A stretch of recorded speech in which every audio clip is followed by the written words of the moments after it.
Hi everyone, I'm Maria, COO of Tech in Asia. Welcome back to this video series by Tech in Asia Meta titled Evolving Ecommerce, where we'll be talking to industry leaders as we uncover and decipher the latest e-commerce trends making waves in APAC. For this third and final episode, I'm joined by Damian Kim, Managing Director of Singapore at Meta, and Shyam Sandilya, VP of E-commerce at Sephora Digital for Southeast Asia. This time, we're going to be talking about what comes after mobile first and how business can keep up with the ever-changing consumer trends with the help of automation, AI, and apps. Let's start with a quick overview. We've been talking about mobile first, and it feels like it's basically the business MO for many companies now. How do you think the overall e-commerce ecosystem has changed in response to mobile first? So in APAC, a lot of the countries kind of skipped the PC era. And so as they got connected, they were connecting through a mobile device. And that's actually created a huge population of users who are also very native mobily. And we see that reflected in like the total number of global app downloads. Over 2/3 of them, or nearly 2/3 of them, actually happen here in the region. And so as we have people who are going from internet users to kind of digital consumers, that means that they're also natively mobile. And what they expect is actually then a mobile optimized sort of experience. So it's through the mobile app marketplaces or native mobile app sort of experiences that D2C companies are building or whatever else. It's also, that's where the payment rails are and where the payment solutions are. And so really that's the experience that consumers here are used to. We don't see that kind of shifting or slowing down. Like it's kind of all mobile right now, and it's going to be all mobile kind of moving forward. Mobile also is sort of helps, it's in the intersection of sort of commerce and entertainment in a sense because of, native features like your camera and so on. So for example, with the Sephora app, you have augmented reality try-ons, for example, which really enhances the shopping experience.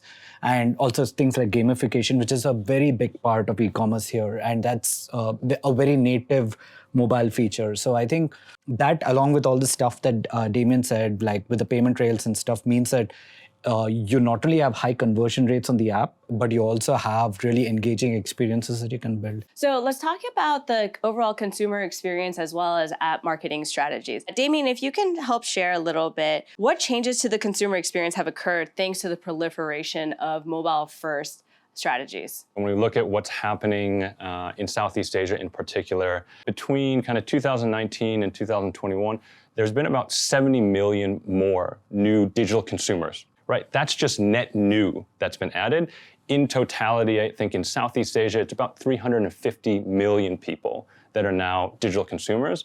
And the majority of them are almost all on mobile. I mean, you can't kind of take the offline world and just apply it to what's happening on mobile because people have their mobile devices all the time.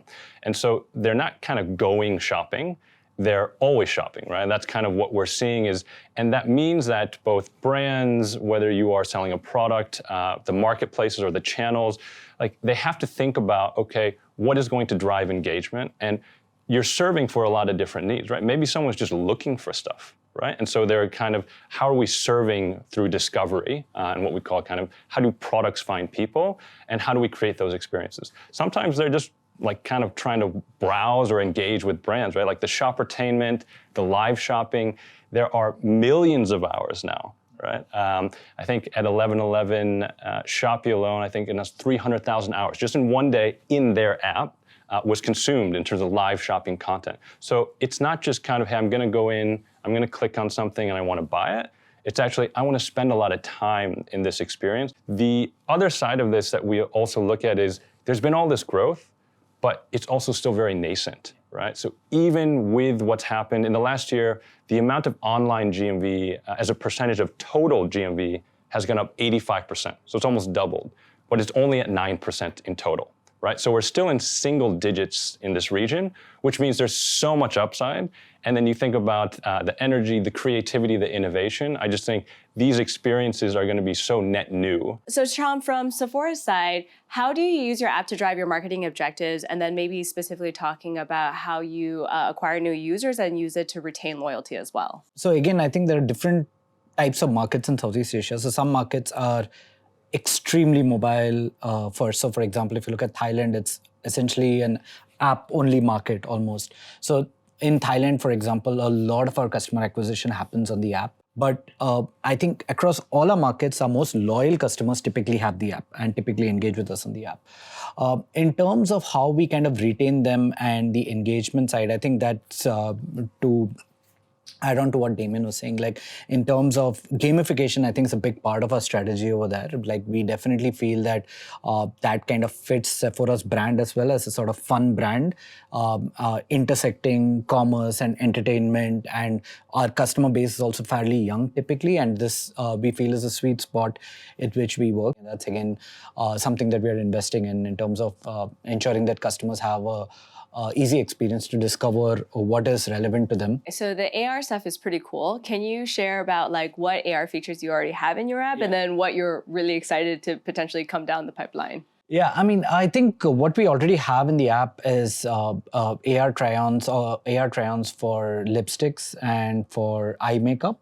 That's what we do have. And we are also trying to make what we have work a little bit better as well, because I think the idea is that we not only just want to launch a feature, but we want to ensure that customers are really engaging with it and feel that it's really, really accurate. So Damian, from your perspective at Meta, what are you seeing across different brand partners in terms of how they can leverage automation and AI to help drive their app strategy, and then how they can work with platforms such as Meta in order to further their overall objectives? I'll start with a little bit of context, right, in terms of the mobile app kind of marketing ecosystem when it first started. So let's say 5 or so years ago, it was very obvious, but obviously also revolutionary way, right? When there was an ad unit where you could see, like for a mobile game, an ad, and really just being able to click, and it put you into the Apple App Store or the Google Play Store, and it let you download. So that was a very compelling solution. The other thing that we observed and that we kind of learned when we watched how these teams were using these solutions was a lot of the work was very repetitive, right? Because it was kind of this A/B sort of testing approach.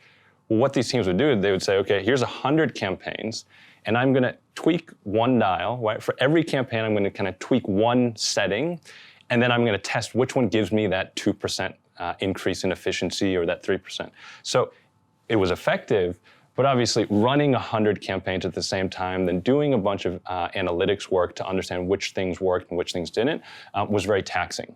And this is all stuff, of course, from when our product engineers looked at that, right? The obvious thing is like, why aren't we just building this into the system? And that's really kind of the automated app ad solution. The premise behind that was really, how do we make, the performance marketing in the app space much more accessible? It was also, again, to remove some of that low-level, very grindy work, and that allows teams then to focus more on kind of brand strategy or creative strategy. But we've seen a big shift. Now, predominantly, companies are using automated app ads because they are letting the machine do the work, and they're actually seeing better performance, right? Ultimately, that's what they care about.